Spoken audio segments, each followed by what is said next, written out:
নমস্কার।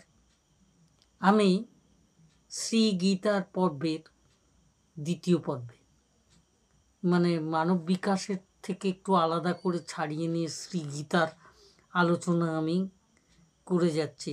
শ্রীমৎ শঙ্করাচার্য, রামানুজাচার্য, শ্রীধর স্বামী, মাধবাচার্য এরা সকলেই গীতার যে উপদেশ, সেই জ্ঞানকে এরা শিরোধার্য করে তাকে কার্যকারী রূপ দিতে চেষ্টা করেছেন।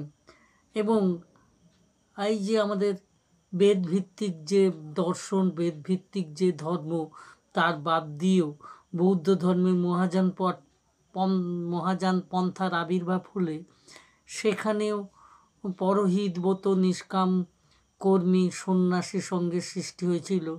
তাদের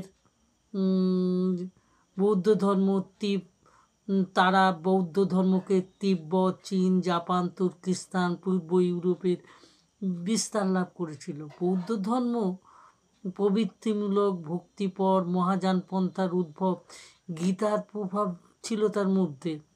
বৌদ্ধ ধর্মের ঐতিহাসিকগণ বলেন, এমনকি এই মহাযান পন্থার উৎপত্তি সম্বন্ধে বৌদ্ধ গ্রন্থাকারগণ শ্রীকৃষ্ণের নাম পর্যন্ত স্পষ্ট করে উল্লেখ করেছেন। বস্তুত জ্ঞানমূলক বৌদ্ধ ধর্মে সন্ন্যাস ধর্মের সহিত গীতোক্ত ভক্তিবাদ ও নিষ্কাম কর্মের সংযোগ করিয়া উক্ত ধর্মের যে সংস্কার সাধিত হয়, তাই মহাযান পন্থা নামে পরিচিত।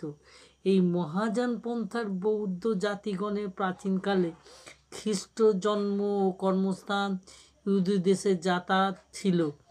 আধুনিক ঐতিহাসিক আলোচনায় এটা যে বৌদ্ধ ধর্মের সন্ন্যাসবাদ, গীতার ভক্তিবাদ এই দুটিরই খ্রিস্ট ধর্মের মূল তত্ত্ব, এবং মহাযান বৌদ্ধতন্ত্রের গীতার অনেক কথা